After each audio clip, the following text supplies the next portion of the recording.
ಇತ್ತೀಚಿನ ಸಂಚಿಕೆಗಳನ್ನು ಜಾಹೀರಾತಿನ ಕಿರಿಕಿರಿ ಇಲ್ಲದೆ ನೋಡಿ.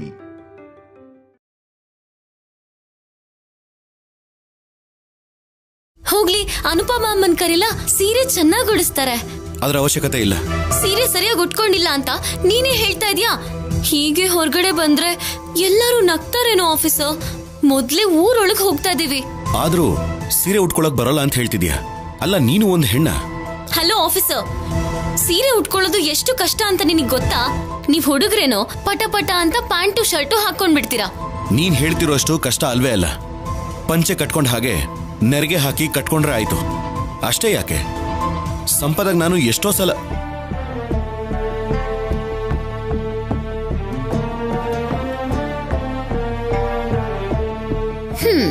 ಪೊಲೀಸ್ ಆಫೀಸರ್ ಕೂಡ ಸುಳ್ಳು ಹೇಳ್ತಾರೆ ಅಂತ ನಂಗೆ ಇವತ್ತೇ ಗೊತ್ತಾಗಿದ್ದು. ಏನ್ ಸುಳ್ಳು ಅಂತಿದ್ಯಾ? ನಿಜಾನೇ. ಬೇಕು ಅಂದ್ರೆ ನಿನಗೂ ಉಡಿಸ್ತೀನಿ.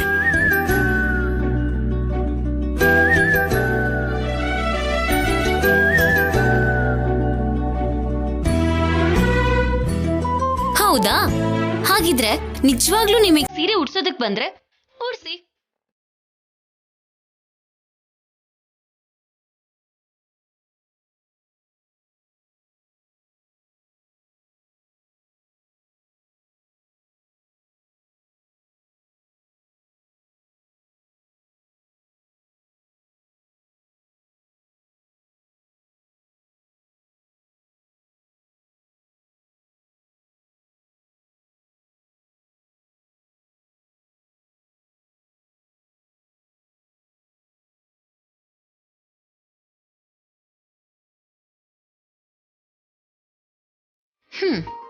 ಸರಿ ಬಿಡು ಆಫೀಸರ್, ನಿನಗ್ ಸೀರೆ ಉಡ್ಸೋದಕ್ ಬರಲ್ಲ ಅಂತ ಆಯ್ತು. ಅಟ್ ಲೀಸ್ಟ್ ಪಲ್ಲವಿ ಚಿಕ್ಕಮ್ಮನ್ನಾದ್ರೂ ಕರಿ.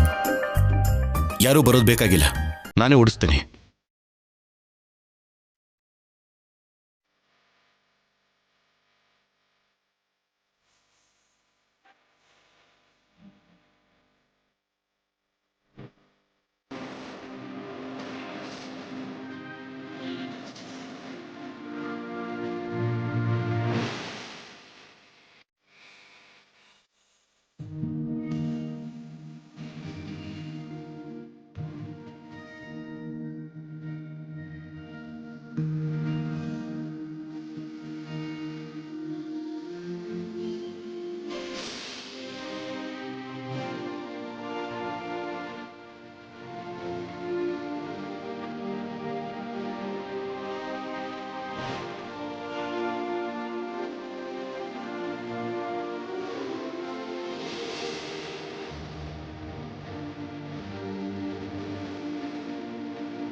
ಹೇಗೆ ಉಡ್ಸಿದ್ದೀನಿ? ಪರ್ಫೆಕ್ಟ್ ಆಗಿಲ್ವಾ? ಈಗಲಾದ್ರೂ ನಂಬ್ತೀಯಾ ನನಗೆ ಸೀರೆ ಉಡ್ಸೋದಕ್ಕೆ ಬರುತ್ತೆ ಅಂತ? ಸೀರೆ ಉಡೋದು ಗೊತ್ತಾದ್ರೆ ಉಟ್ಕೊಳ್ಳೋದು ತುಂಬಾನೇ ಈಸಿ. ನಾಳೆಯಿಂದ ಪೂಜೆ ಆಗಿದ್ದ ಕೂಡ್ಲೇನೆ ನೀನು ಸೀರೆಯಲ್ಲೇ ಕಾಣಿಸ್ಬೇಕು. ನಿಜ ಹೇಳಬೇಕು ಅಂದ್ರೆ ನೀನು ಡ್ರೆಸ್ಗಿಂತ ಸೀರೆಯಲ್ಲೇ ತುಂಬಾ ಚೆನ್ನಾಗಿ ಕಾಣ್ತಾ ಇದೆಯಾ. ನಿಜನಾ ಆಫೀಸರ್? ಸೀರೆಲಿ ಅಷ್ಟು ಚೆನ್ನಾಗಿ ಕಾಣಿಸ್ತೀನಾ? ಹಲೋ, ಓವರ್ ಎಕ್ಸೈಟ್ ಆಗ್ಬೇಡ. ಡ್ರೆಸ್ಗಿಂತ ಸೀರೆಯಲ್ಲಿ ಬೆಟರ್ ಆಗಿ ಕಾಣಿಸ್ತೀಯಾ ಅಂದೆ ಅಷ್ಟೇ. ನೀನ್ ತುಂಬಾ ಯೋಚನೆ ಮಾಡ್ಬೇಡ. ಎಲ್ರೂ ವೇಟ್ ಮಾಡ್ತಿದ್ದಾರೆ, ನಡಿ.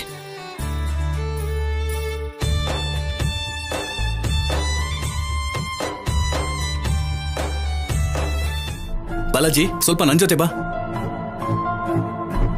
ಅನುಪಮ, ಅಮ್ಮ 5 ಜನ ಮುತ್ತೈದೆಯರನ್ನ ಕರೆದಿದ್ಯಾ?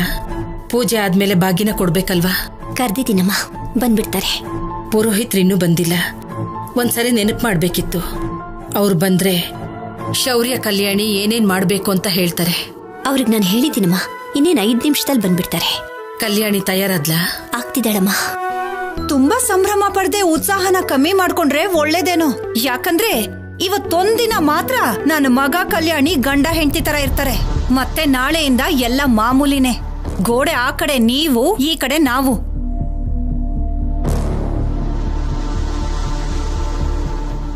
ಯಾರಿಗೂ ಯಾರ ಜೊತೆನೂ ಸಂಬಂಧ ಇರಲ್ಲ. ನಿಮ್ ಮುದ್ದು ಮೊಮ್ಮಗಳು ನಮ್ಮನೆ ಕೆಲಸದವಳಾಗಿರ್ತಾಳೆ ಅಷ್ಟೇ. ದಮಯಂತಿ, ಅಮ್ಮ ನೀನ್ ಸುಮ್ನಿರು, ನಾನ್ ಮಾತಾಡ್ತೀನಿ. ನೋಡ್ ದಮಯಂತಿ, ಈ ಹೋಮನ ನಾವು ಮಾಡ್ತಾ ಇರೋದು ಈ 2 ಕುಟುಂಬಗಳು ಒಂದಾಗಿ ಬೆರಿಬೇಕು ಅಂತ ಅಲ್ಲ.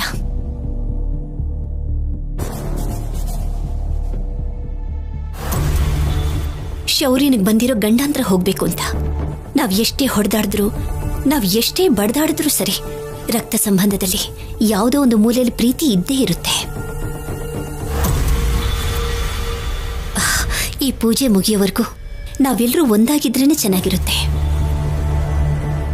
ಪೂಜೆಗೆ ಬರೋ ಅತಿಥಿಗಳು ಹೊರಗಡೆ ಹೋದ್ಮೇಲೆ ಬಾಯಿಗೆ ಬಂದಾಗ ಮಾತಾಡ್ಕೊಳ್ತಾರೆ. ಇದೆಲ್ಲ ಅಗತ್ಯನೇ ಹೇಳು? ನಿನ್ನ ಮರ್ಯಾದೆನ ನೀನೇ ತೆಕ್ಕೊಳ್ತೀಯಾ?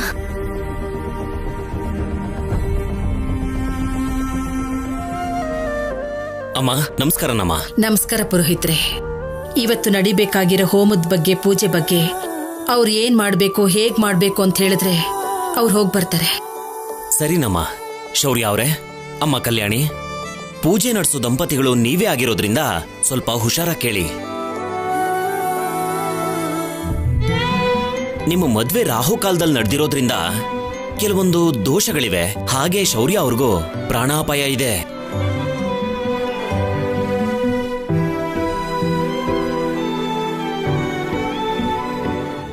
ನಿಮ್ಮ ಕುಟುಂಬ ಸಂತೋಷವಾಗಿರೋದಿಕ್ಕೆ ಚಿತ್ರಗುಪ್ತ ಪೂಜೆ, ನವಗ್ರಹ ಶಾಂತಿ ಪೂಜೆ, ಗಣಪತಿ ಪೂಜೆನ ಸೇಸ್ ಮಾಡ್ತಿದೀವಿ. ಅದಕ್ಕೆ ಬೇಕಾಗಿರೋದ್ನೆಲ್ಲ ನೀವೇ ಸಿದ್ಧ ಮಾಡ್ಕೋಬೇಕು.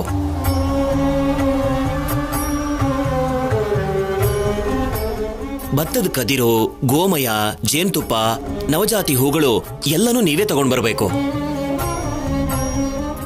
ಇದನ್ನೆಲ್ಲ ಇವ್ರೇ ತಗೊಂಡ್ ಬರ್ಬೇಕಾ? ಯಾರು ಸಹಾಯ ಮಾಡ್ಬಾರ್ದಾ? ನಾವ್ ಕೆಲ್ಸದವ್ರಿಗೆ ಹೇಳಿದ್ರೆ ಅವ್ರೇ ತಂದ್ಕೊಟ್ಬಿಡ್ತಾರಲ್ವಾ ಪುರೋಹಿತ್ರೆ? ಗಂಡ ಹೆಂಡತಿ ಇಬ್ರು ಸೇರ್ಕೊಂಡು ತಗೊಂಡ್ ಬರ್ಬೇಕಮ್ಮ. ಯಾಕೆ ಅವರೇ ತಂದ್ಕೊಡ್ಬೇಕು ಪುರೋಹಿತ್ರೆ?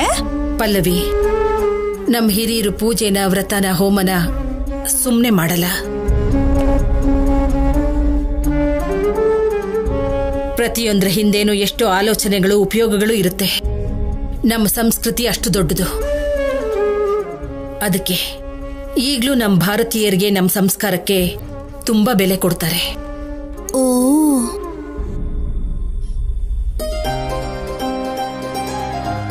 ಅಷ್ಟೇನಾ ಪುರೋಹಿತ್ರೆ?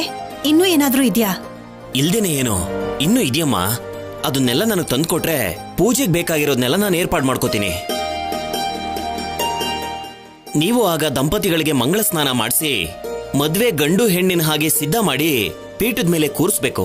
ಏನು ಮದುವೆ ಗಂಡಿನ ಹಾಗ? ನೆವರ್. ಇದು ಮಾತ್ರ ನನ್ನಿಂದ ಆಗಲ್ಲ. ಹೌದು, ನಾನ್ ಮತ್ತೆ ಆಫೀಸರ್ ಪಕ್ಕದಲ್ಲಿ ಮದ್ವೆ ಹೆಣ್ಣಿನ ತರ ಕೂತ್ಕೋಬೇಕಾ? ನೆವರ್. ಹೀಗ್ ನಾನ್ ಕೂಡ ಮಾಡಲ್ಲ. ಹೋಮನೂ ಬೇಡ, ಏನು ಬೇಡ. ಯಾಕೆ 2 ಗಂಟೆ ಕೂತ್ಕೊಳ್ಳೋಕ್ಕಾಗಲ್ವಾ? ನೀನ್ ಇದನ್ನ ಮಾಡ್ಲೇಬೇಕು. ಶೌರ್ಯ, ಹೋಮ ಜಾಸ್ತಿ ಅಂದ್ರೆ 2 ಗಂಟೆ ಇರತ್ತಷ್ಟೇ. ಈ ಪೂಜೆ ಆಗೋವರೆಗೂ ಸುಮ್ನೆ ಇರು. ನನ್ ಮಾತ್ ಕೇಳೋ. ಸರಿ.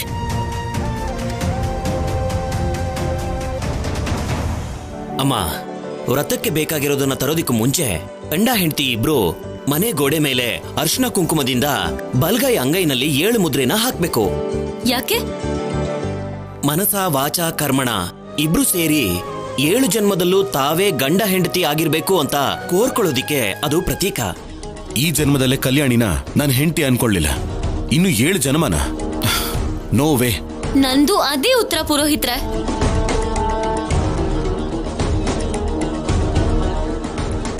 ಅಯ್ಯೋ, ಹಾಗನ್ಕೋಬಾರ್ದಮ್ಮ. ಇಬ್ರು ಹಾಗೆ ಕೋರ್ಕೊಂಡು ಮುದ್ರೆನ ಹಾಕಿದ್ರೇನೆ ಈ ಪೂಜೆ ಮೊದಲ ಹಂತ ಶುರುವಾದ ಹಾಗೆ. ಹಾಗ್ ಮಾಡ್ದೇನೆ ಪೂಜೆ ಮಾಡಿದ್ರೆ ವ್ರತ ಫಲಿತಾಂಶ ಇರಲ್ಲಮ್ಮ. ಅಂದ್ರೆ ಶೌರ್ಯನ್ಗಿರೋ ಗಂಡಾಂತರ ಹೋಗಲ್ಲ ಅಂತೀರಾ ಅಷ್ಟೇ ಅಲ್ವಾ ಪುರೋಹಿತ್ರೆ? ಹೌದಮ್ಮ. ಶೌರ್ಯ, ಜಾಸ್ತಿ ಯೋಚನೆ ಮಾಡ್ಬೇಡ್ವೋ. ಮೊದ್ಲು ಈ ಜನ್ಮದಲ್ಲಿ ನಾವು ಚೆನ್ನಾಗಿದ್ರೆ ಸಾಕು. 7 ಜನ್ಮ ಯಾರು ನೋಡಿರ್ತಾರೆ ಹೇಳು? ಬಾಲಾಜಿ, ಅಮ್ಮೋರೆ, ಅರಿಶಿನ ಕುಂಕುಮನ ನೀರಲ್ಲಿ ಕಲಿಸ್ಕೊಂಡು ತಗೊಂಡ್ ಬಾ. ಆಯ್ತಮ್ಮ. ಬನ್ನಿ ಅಮ್ಮ. ನಡಿಯಮ್ಮ.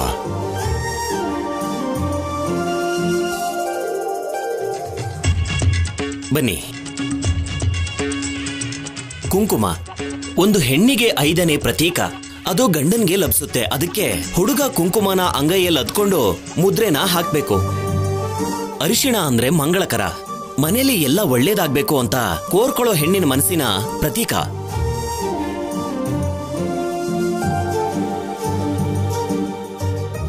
ಅದಕ್ಕೆ ಹುಡುಗಿ ಅರಿಶಿಣನ ಅಂಗೈಗೆ ಹಚ್ಕೊಂಡು ಮುದ್ರೆ ಹಾಕ್ಬೇಕು.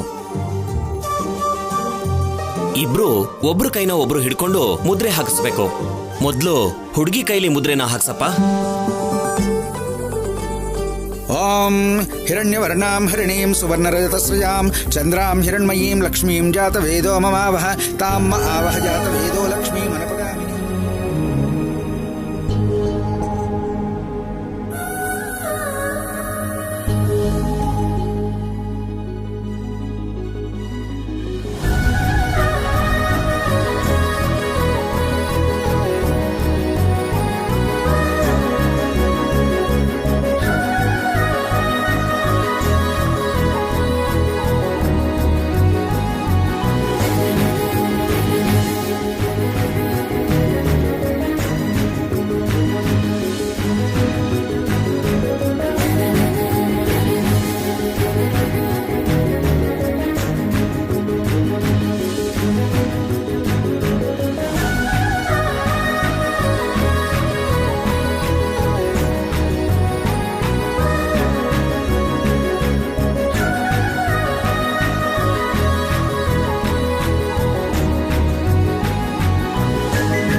ವಾಸುದೇವಾಯ ವಿದ್ಮಹೇ ಸುಧಾ ಹಸ್ತಾಯ ಧೀಮಹಿ ತನ್ನೋ ಧನ್ವಂತರಿ ಪ್ರಚೋದಯಾತ್.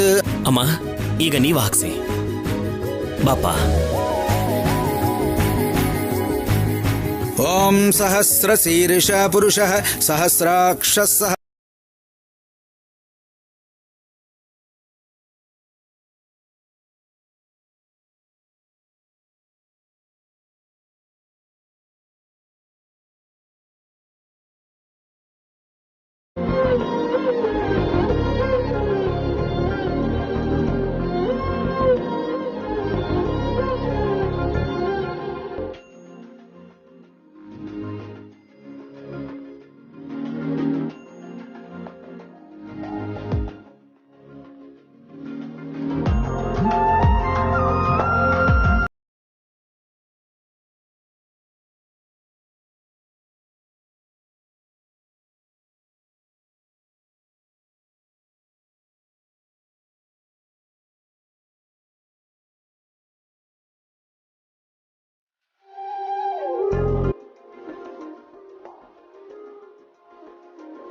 ಪೂಜೆಗೆ ಬೇಕಾಗಿರೋದೆಲ್ಲ ತಗೊಂಡ್ ಬಾಮ್ಮ. ಸರಿ ಅಜ್ಜಿ. ಪಲ್ಲವಿ, ಅತ್ತೆ? ದಮಯಂತಿ, ಬಾಲಾಜಿ, ಅಮ್ಮೋರೆ? ನೀವು ಕೂಡ ಹೋಗಿ ಸಹಾಯ ಮಾಡಿ. ಆಯ್ತಮ್ಮ. ಸರಿ ಅತ್ತೆ. ಶೌರ್ಯ, ಇನ್ನು ಯೋಚನೆ ಮಾಡ್ತಿದ್ಯಾ? ಹೋಗಪ್ಪ. ದ್ವೇಷಕ್ಕೆ ಇದು ಸಮಯ ಅಲ್ಲ. ಹೋಗಪ್ಪ. ಬಾ. ಹೋಗು.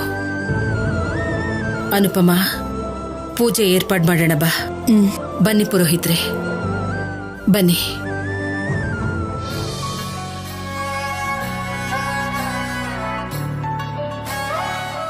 ಅಮ್ಮ, ಈಗ ನಾವ್ ಎಲ್ಲಿಗೆ ಹೋಗ್ತಾ ಇದೀವಿ? ಮನೇಲಿ ಮಾಡಿದ ಶಾಸ್ತ್ರ ಎಲ್ಲ ಓಕೆ. ಈ ಭತ್ತದ ಫ್ಯಾಕ್ಟ್ರಿ ಮತ್ತೆ ಈ ಗೋಶಾಲೆನ ನಾವು ಎಲ್ಲಿ ಅಂತ ಹುಡ್ಕೋದು? ಹಸು ಕೊಟ್ಟಿಗೆ ಎಲ್ ಬೇಕಾದ್ರೂ ಸಿಗತ್ತೆ ಶೌರ್ಯ, ಆದ್ರೆ ಆ ಭತ್ತ ಎಲ್ ಸಿಗತ್ತೆ ಅಂತ ಯೋಚನೆ ಮಾಡ್ತಾ ಇದ್ದೀನಿ.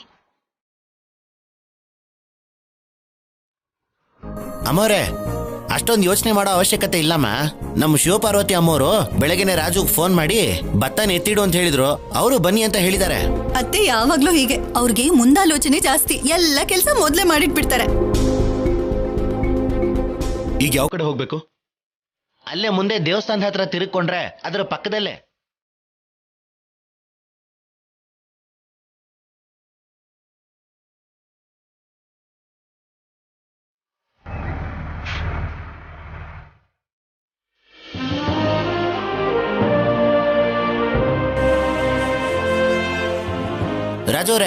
ರಾಜೋರೆ, ಅಮ್ಮವ್ರು ನಿಮ್ಗೆ ಹೇಳಿದ್ರಂತಲ್ಲ ಭತ್ತ ಬೇಕು ಅಂತ.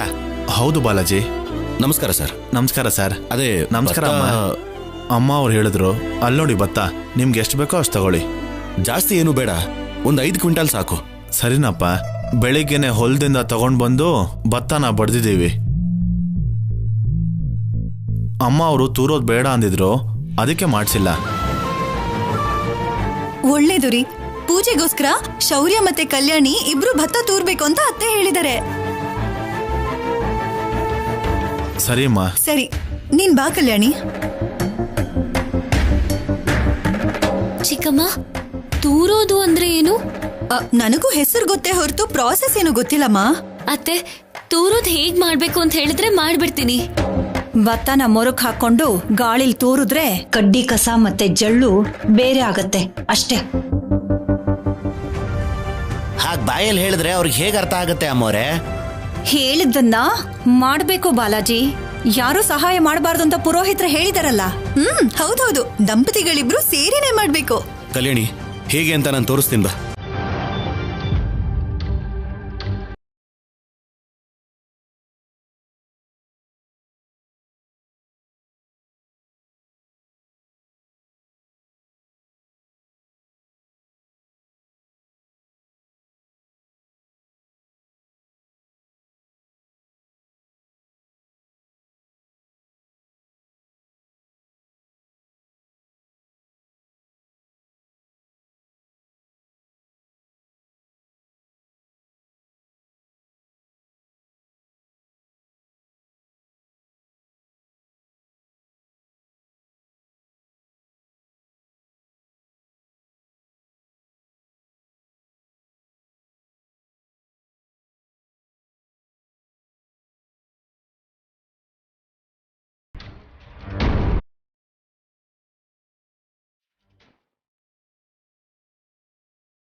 ಅದ್ಗೆ ಸೀನ್ ಇದ್ದಕ್ಕಿದ್ದಾಗೆ ರೊಮ್ಯಾಂಟಿಕ್ ಸೀನ್ ಆಗೋ ತರ ಇದೆ ಅತ್ಗೆ.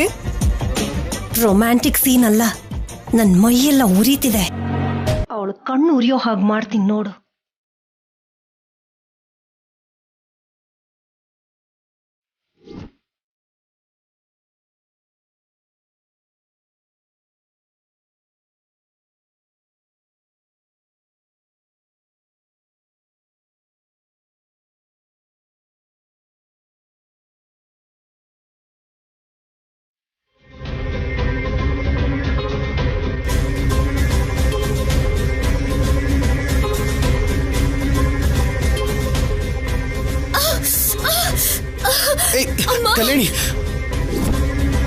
ಅಯ್ಯೋ ಕಲ್ಯಾಣಿ, ಕಲ್ಯಾಣಿ ಏನಾಯ್ತು? ಆಫೀಸರ್, ಕಣ್ಣಿಗೆ ಧೂಳು ಬಿತ್ತು.